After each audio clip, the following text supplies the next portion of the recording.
fais bien de rebondir là-dessus parce que c'est vraiment ça dont on va parler hein, là dans cette conférence. C'est effectivement comment placer le jeu, l'émerveillement au cœur de nos relations avec la nature. Moi, je suis persuadée, et je vais en parler un petit peu plus loin, que c'est en replaçant cette joie, cet enthousiasme, que l'enfant comprendra que la nature lui fait du bien et que petit à petit, il aura envie de prendre soin de la nature. Donc c'est vraiment ça dont je suis persuadée et que j'ai expérimenté aussi sur le terrain, bien sûr. Voilà. Il y a de plus en plus d'études qui montrent que le contact avec la nature nous fait du bien. Et peut-être que vous l'avez vu, vous, en tout cas, il y a de plus en plus de magazines qui en parlent, de plus en plus de médiatisation sur le fait que se reconnecter à la nature nous fait du bien.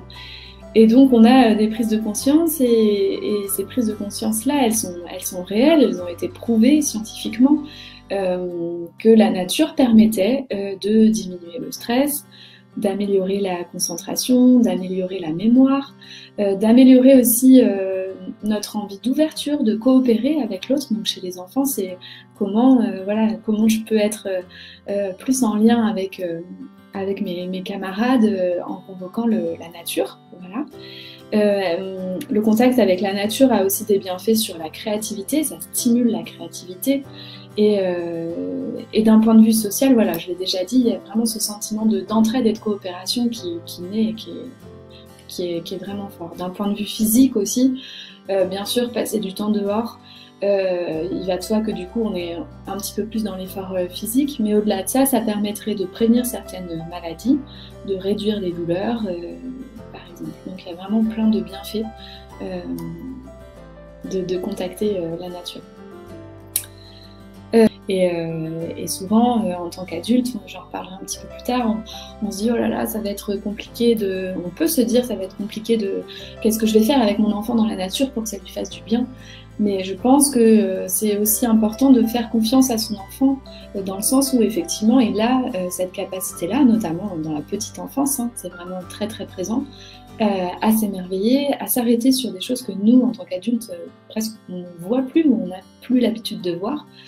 Ça peut être une fourmi, passer 20 minutes à regarder une fourmi. Moi, j'ai vu énormément d'enfants le faire. Donc, effectivement, il y a cette capacité-là inhérente à l'enfance et à la petite enfance qui est vraiment une pépite et que nous, adultes, on va devoir cultiver au fur et à mesure de ses apprentissages, en fait. Voilà, donc ça c'est vraiment des choses en tout cas sur le contact avec la nature, au-delà des études scientifiques que moi j'ai vraiment pu expérimenter sur le terrain. Si je prends l'exemple d'un petit garçon que j'ai accompagné, c'était un petit garçon qui était dans des problématiques de stress quand même assez fortes. Et très clairement, vous pourrez peut-être le noter, mais d'observer aussi l'enfant, qu'est-ce qui se passe corporellement chez l'enfant quand il est au contact de la nature. Alors lui, ce petit garçon, il avait par exemple les mains agrippées à son sac à dos au départ de la balade, et puis petit à petit, on voit des mains se détendre, un corps un petit peu plus s'ouvrir, un visage détendu. Ça, c'est des choses qu'on peut noter très facilement en fait, et qui sont réelles.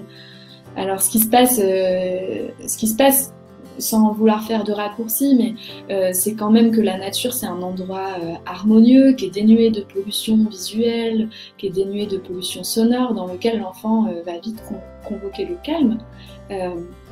Et ça, c'est vraiment la première des choses qui va lui faire du bien. Après, si on va un petit peu plus loin, il a été prouvé que les phytoncides, donc ces huiles essentielles libérées par les arbres, nous ferait du bien également, que les ions négatifs présents dans la terre nous feraient du bien, que les schémas, par exemple là il y a une photo de pâquerette, on voit bien que la pâquerette est organisée d'une certaine manière avec des schémas en fait qui se répètent, hop les pétales on les retrouve très bien disposés. De regarder ces schémas là qu'on appelle des fractales nous ferait du bien, permettrait de nous détendre, de nous apaiser.